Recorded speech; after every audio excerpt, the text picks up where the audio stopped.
Hey guys, we're going to continue to read Wonder Part 6 today.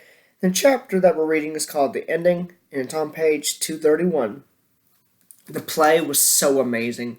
I don't want to give away the ending, but it's the kind of ending that makes people in the audience teary. Mom totally lost it when Via, as Emily said, "Goodbye, goodbye, world. Goodbye, Grover's Corners, Mama and Papa. Goodbye to clocks ticking and Mama's sunflowers, and food and coffee, and new iron dresses, and hot baths, and sleeping and waking up. Oh, Earth, you're too wonderful for anybody to realize you." Via was actually crying while she was saying this, like real tears. I could see them rolling down her cheeks. It was totally awesome. After the curtain closed, everyone in the audience started clapping. Then the actors came out one by one. Via and Justin were the last ones out, and when they appeared, the whole audience rose to their feet. "Bravo!" I heard Dad yelling through his hands. "Why is everyone getting up?" I said. "It's a standing ovation," said Mom, getting up. So I got up and clapped and clapped. I clapped until my hands hurt. For a second, I imagined how cool it would be to be Via and Justin right then, having all these people standing up and cheering for them. I think there should be a rule that everyone in the world should get a standing ovation at least once in their lives. Finally, after I don't know how many 10 minutes, the line of actors on stage stepped back and the curtain closed in front of them. The clapping stopped and lights went up and the audience started getting up to leave. Me and Mom and Dad made our way to the backstage. Crowds of people were congratulating the performers, surrounding them, patting them on the back.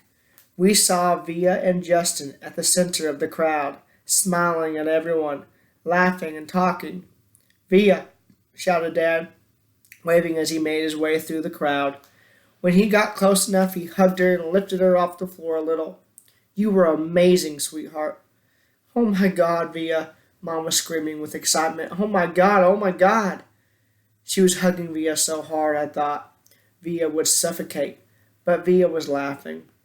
"You were brilliant," said Dad. "Brilliant," Mom said, kind of nodding and shaking her head at the same time. "And you, Justin," said Dad, shaking Justin's hand and giving him a hug at the same time. "You were fantastic." "Fantastic," Mom repeated. She was honestly so emotional she could barely talk. "What a shock to see you up there, Via," said Dad. "Mom didn't even recognize you at first," I said. "I didn't recognize you," said Mom, her hand over her mouth. "Miranda got sick right before the show started," said Via, all out of breath. There wasn't even time to make an announcement. I have to say she looked kind of strange, because she was wearing all this makeup and I'd never seen her like this before.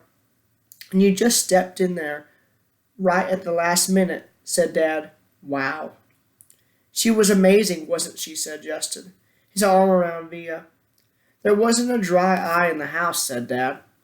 "Is Miranda okay?" I said, but no one heard me. At that moment, a man who I think was their teacher came over to Justin and Via, clapping his hands. "Bravo, bravo, Olivia and Justin." He kissed Via on both cheeks. "I flubbed a couple of lines," said Via, shaking her head.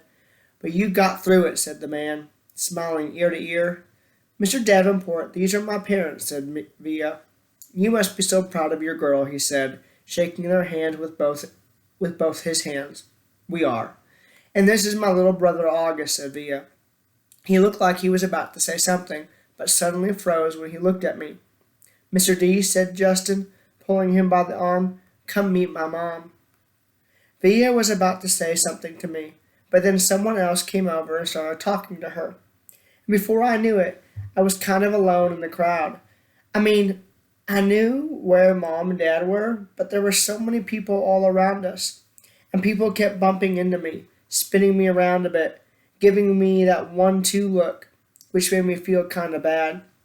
I don't know if it was because I was feeling hot or something, but I kind of started getting dizzy. People's faces were blurring in my head, and their voices were so loud it was almost hurting my ears. I tried to turn the volume down on my low-bought ears, but I got confused and turned them louder at first, which kind of shocked me. And then I looked up, and I didn't see Mom or Dad or Via anywhere. Via, I yelled out. I started pushing through the crowd to find Mom. Mommy! I really couldn't see anything but people's stomachs and ties all around me. Mommy! Suddenly, someone picked me up from behind. Look who's here, said a familiar voice, hugging me right tight. I thought it was Via at first, but I turned around. I was completely surprised. Hey, Major Tom, she said. Miranda, I answered, and I gave her the tightest hug I could give. And that wraps up page 234.